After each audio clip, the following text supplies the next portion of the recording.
நிறைய பேரு rich and poor பீப்புளுக்கு இடையில இருக்க டிஃபரன்சஸ் பத்தி பேசும்பொழுது அதுல சில பேரு கொஞ்சம் மிஸ் அண்டர்ஸ்டாண்ட் பண்ணிருக்காங்க. அவங்க என்ன நினைக்கிறாங்கன்னா, ரிச் அண்ட் புவர் பீப்புள் இடையில இருக்க டிஃபரன்ஸே அவங்க வச்சிருக்க வீடு, காரு, அவங்க ட்ரெஸ்ஸிங் அண்ட் அவங்க கிட்ட இருக்க மத்த லக்ஸூரியஸ் ஐட்டம் தான் நினைக்கிறாங்க. எஸ், இது ஓரளவுக்கு உண்மைதான். ஆனா இது மட்டும் தானான்னு கேட்டா இல்லன்னு தான் சொல்லணும். இதை தாண்டி நிறைய விஷயம் இருக்கு. ஒரு ரிச் அண்ட் புவருக்கு இடையில இருக்க கேப்பை டிஃபைன் பண்ண அண்ட் இதுல அவங்க life style, portfolio, money invest பண்ற மெத்தட் மட்டும் இல்ல, அவங்க மணி மேனேஜ் பண்ற விதம் அண்ட் சக்சஸ பாக்குற பார்வையே வேற மாதிரி இருக்கும். இத ஒரே லைன்ல புரிய வைக்க ராபர்ட் டி கியோசாகி அவரோட புக் ரிச் டாட் புவர் டாட்ல என்ன சொல்றாருன்னா, ரிச் அண்ட் புவர் பீப்புளோட மைண்ட் செட்டை புரிஞ்சுக்காம ரிச் ஆகவே முடியாதுன்னு சொல்றாரு. பீப்புள் புவர் லைஃப் ஸ்டைல்ல இருந்து தப்பிக்க முதலும் முக்கியமான ஸ்டெப் என்னன்னா, ஒரு புவர் அண்ட் ரிச்சோட மைண்ட் செட்ல என்ன டிஃபரன்ஸ் இருக்குன்னு தெரிஞ்சுக்கணும். இந்த டிஃபரன்ஸை நீங்க டீட்டெயிலா தெரிஞ்சுக்கணும்னு ஆசைப்படுறீங்களா? அண்ட் ரிச் பீப்புள் அப்படி என்னதான் பண்றாங்க இன்னும் ரிச் ஆகிட்டே போக, அண்ட் எப்படி புவர் பீப்புள் இன்னும் புவர் ஆகிட்டே போறாங்க? சோ இது எல்லாம் தெரிஞ்சுக்க இந்த வீடியோவை ஃபுல்லா பாருங்க. ஹோப்ஃபுல்லி நீங்க ரெண்டு பேரோட மைண்ட் செட்ல இருக்க டிஃபரன்சஸை கிளியரா புரிஞ்சுப்பீங்க. So let's begin. Number 1, patience.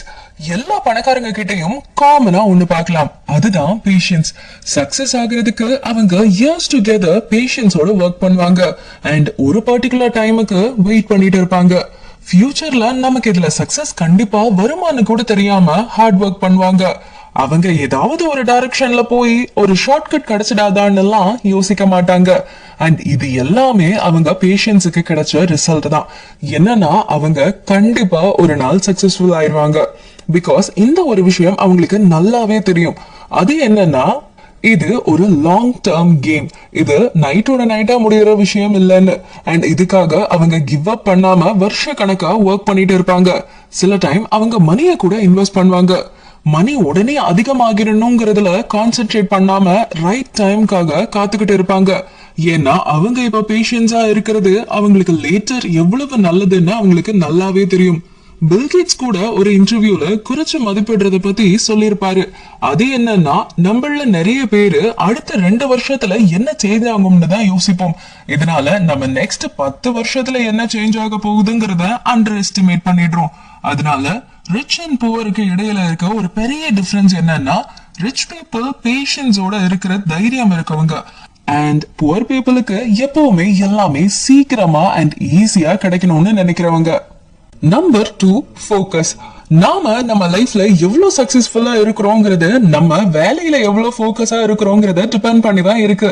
நாம எது மேல ரொம்ப இன்ட்ரெஸ்டடா அண்ட் ஃபோக்கஸா இருக்கோமோ அதை நாம அச்சீவ் பண்றதுக்கு சான்சஸ் ரொம்பவே அதிகமா இருக்கு. ஏன்னா நம்ம சர்க்கம்ஸ்டான்சஸ் நம்மள அதுக்கேத்த மாதிரி அடாப்ட் பண்ணிக்க ஃபோர்ஸ் பண்ணும். எதெல்லாம் நமக்கு நல்லா ஒர்க் ஆகுமோ. அண்ட் ரிச் பீப்புளோட மெயின் ஃபோக்கஸை பத்தி பேசணும்னா, ரிச் பீப்புளோட ஃபோக்கஸ் எது மேல இருக்கும்னா, இருக்கிற மணிய நாம எப்படி டபுள் ஆர் ட்ரிபிள் ஆக்குறதுங்கிறதுல தான். But in maximum cases poor people என்ன யோசிப்பாங்கன்னா, எப்படியாவது அன்னைய நாள்ல சர்வைவ் பண்ணா போதும்னு நினைப்பாங்க. அண்ட் அவங்க சேலரியை வச்சு மந்த்லி எக்ஸ்பென்சஸ் எல்லாம் பார்த்துப்பாங்க அண்ட் வேற என்ன வேணும்னு நினைப்பாங்க. பட் இதே மாதிரி யோசிக்கிறதுனால அவங்க இந்த ட்ராப்ல இருந்து வெளியே வரவே முடியாது. Number 3, rich people invest in assets. A limit minded person அவங்களோட entire focus ரிச் ஆக போற பொருள் மேல வைக்காம அவங்கள ரிச்சா காட்ட போற பொருள் மேல வைப்பாங்க. அவங்க சேலரி எவ்வளவா இருந்தாலும் ஏதாவது ஒரு விஷயம் அவங்கள ரிச்சா காட்டும்னு நினைக்கிறாங்களோ அத எவ்வளவா இருந்தாலும் யோசிக்காம வாங்குவாங்க. அத இஎம்ஐ போடணும்னாலும் சரி. ஆனா ஒரு ரிச் மைண்ட் செட் இருக்க பர்சன் என்ன பண்ணுவாங்கன்னா, ஏதாவது பண்ணி அசட்ஸ் அதிகப்படுத்தணும்னு நினைப்பாங்க. சோ தட் அவங்களுடைய மணி வேற வேற இடத்துல மல்டிபிள் ஆகி திரும்ப வரும். அவங்க எந்த அசட்ல எல்லாம் மணி போடுறாங்களோ அதெல்லாம் டைம் ஆக ஆக வேல்யூ டவுன் ஆகாம அதிகமாயிட்டே தான் இருக்கும். இதுக்கு என்ன அர்த்தம்னா, ரிச் பீப்புள் அவங்க மணிய அசட்ஸ்ல போடுவாங்க, புவர் பீப்புள் அவங்க லயபிலிட்டிஸ்ல போடுவாங்க. அசட்ஸ் அண்ட் லயபிலிட்டிஸ் அப்படின்னு நீங்க சர்ச் பண்ணீங்கன்னா நிறைய வேற வேற புக்ஸ்ல இத பத்தி பார்க்கலாம். பட் ஒரு புக்ல இத பத்தி ரொம்பவே டீப்பா கவர் பண்ணிருப்பாங்க. அதுதான் ராபர்ட் கியோஸ்கியோட world famous book rich dad and poor dad. இந்த புக்ல அசெட்ஸ் அண்ட் லைபிலிட்டிஸோட எக்ஸாக்ட் டெஃபினிஷனோட வேற சில பாயிண்ட்ஸையும் கிளியர் பண்ணியிருக்காரு. அண்ட் இதை நீங்க மணி பாக்குற பார்வையை மாத்திடும். லைக் அசெட்ஸ் அண்ட் லைபிலிட்டிஸோட வேலை என்ன, எப்படி நம்ம எக்ஸ்பென்சஸை கம்மி பண்ணிட்டு அசெட்ஸ்ல போடுறது, அண்ட் எப்படி அசெட்ஸ்ல இருந்து கிடைச்ச மணியை ரீஇன்வெஸ்ட் பண்றது, இந்த மாதிரி இன்னும் நிறைய வேல்யூபிளான திங்ஸ் சொல்லி இருக்கு இந்த புக். அண்ட் இந்த புக் உங்க நார்மல் மைண்ட் செட்டை மணி மைண்ட் செட்டா மாத்த ரொம்பவே ஹெல்ப் பண்ணும். Number 4, knowledge. ஒரு ஏழை ஒரு பணக்காரனை ஏதாவது பண்றப்போ பார்த்தா, லைக் ஏதாவது டிராவல் பண்ணாலோ இல்ல லக்ஸுரி கார்ல சுத்தினாலோ எக்ஸ்பென்சிவ் ட்ரெஸ்ஸஸ் போட்டாலோ இல்ல வேற என்ன பண்ணாலும் அவங்க எல்லாம் என்ன யோசிப்பாங்கன்னா, கண்டிப்பா இவங்க ஏதோ தப்பான வழியில தான் சம்பாரிச்சிருப்பாங்க அண்ட் ஹானஸ்டா இவ்வளவு மணி எல்லாம் சம்பாதிக்கவே முடியாதுன்னு நினைப்பாங்க. அண்ட் இது எல்லாருக்கும் சொல்ல முடியுமா? No, absolutely no. See, rich people வெறும் ஏதோ ஒரு சீக்ரெட் ஃபார்முலானாலயோ இல்ல ஷார்ட்கட்னாலயோ ரிச் ஆக மாட்டாங்க. பட் அவங்க ஃபீல்டுல அவங்களுக்கு இருக்க ப்ராப்பர் நாலேஜ்னால தான் ஆகுறாங்க. அண்ட் அவங்களுக்கு தெரியும் இப்போதைய காலகட்டத்துல இந்த உலகம் எப்படி ரன் ஆகுதுன்னு, அண்ட் இங்க மணி எப்படி ஒர்க் ஆகுது, அண்ட் எல்லாத்த விட முக்கியமா இந்த ஃபாஸ்ட் சேஞ்சிங் வேர்ல்ட்ல எப்படி அவங்கள ஆக்டிவா வச்சுக்கிறதுன்னு தெரியும். இந்த மாதிரி பீப்புள்லாம் அவங்க சக்சஸ்க்கு ரீசன் என்னன்னு கேட்டா அவங்க கிரெடிட்ஸ அவங்க லக்குக்கு கொடுக்காம அவங்க நாலேஜுக்கு தான் வருவாங்க. அது மணி நாலேஜா இருக்கலாம், டைமோட இம்பார்ட்டன்ஸா இருக்கலாம், இல்ல ஏதோ ஒரு ஸ்கில்லோட நாலேஜா கூட இருக்கலாம். அவங்களுக்கு அவங்க ஃபீல்டுல எல்லா விஷயமும் தெரிஞ்சிருக்கும். அதுவே நீங்க ஒரு லிமிட் மைண்டட் பர்சனை பத்தி கேட்டீங்கன்னா அவங்கள பொறுத்த அளவுக்கு நாலேஜ்னா ஸ்கூல் அண்ட் காலேஜ்ல சொல்லி தர பேசிக் நாலேஜ் தான் இருக்கும். அண்ட் அவங்களே ஒரு விக்டிமா பார்க்கலாம். அண்ட் இப்ப இருக்க சிச்சுவேஷன்ல அவங்களுக்கு ஒரு டெவலப்மெண்ட்டும் இருக்க போறது இல்ல. அண்ட் இதே திங்கிங்ல அவங்க தனிமைப்படுத்திக்கிட்டு டிப்ரெஷனுக்கு ஆளாகிறாங்க. முன்னாடி காலத்தோட கதை வேற. பட் இப்போ ஏதாவது நாலேஜ் டெவலப் பண்ண அதிகமா காசு இருக்கணும்னோ பெரிய காலேஜ்ல படிக்கணும்னோ இல்ல பெரிய பெரிய டிகிரி வாங்கணும்னோ அவசியமே இல்ல. இஃப் நீங்க சரியான டைம்ல நாலேஜ் கெயின் பண்ணணும்னு ஆசைப்பட்டீங்கன்னா உங்க கையில இருக்க போன், லேப்டாப் ஆர் நீங்க இந்த வீடியோவை எதுல பாக்குறீங்களோ அது மூலியமா கூட நீங்க உங்க ஃபீல்டுக்கு ஏத்த நாலேஜ வளர்த்துக்கலாம். பட் அகெயின் நீங்க ட்ரை பண்ற வரைக்கும் தான் இது பாசிபிள்.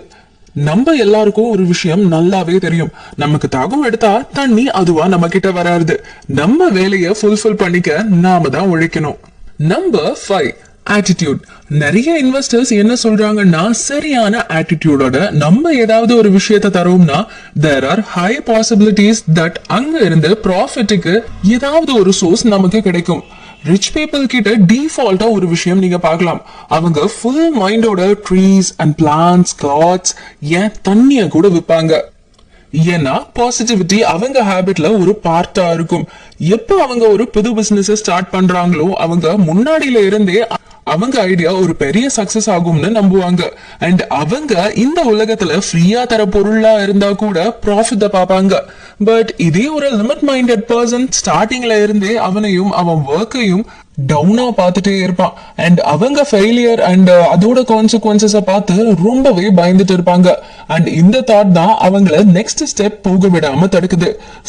நம்ம இதை ஒத்துக்கிட்டே தான் ஆகணும். எல்லா ஃபீல்ட்லயும் சக்சஸ் ஆக முடியும்.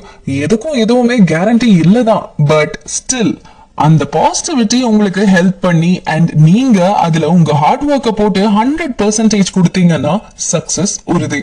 So friends, இதெல்லாம் தான் நான் சொன்ன 5 points to show the difference between a rich and a poor. I hope இந்த டிஃபரன்ஸ் எல்லாம் உங்களுக்கு புரிஞ்சிருக்கும்னு அண்ட் நீங்க இதை கன்சிடர் பண்ணுவீங்கன்னு நம்புறேன். இந்த வீடியோ உங்களுக்கு இன்ஃபர்மேட்டிவா பட்டா உங்க ஃப்ரெண்ட்ஸுக்கும் இந்த வீடியோவை ஷேர் பண்ணுங்க. நெக்ஸ்ட் வீடியோல உங்களை பார்க்கிறேன். அது வரைக்கும் stay safe, stay healthy and take care. Bye bye.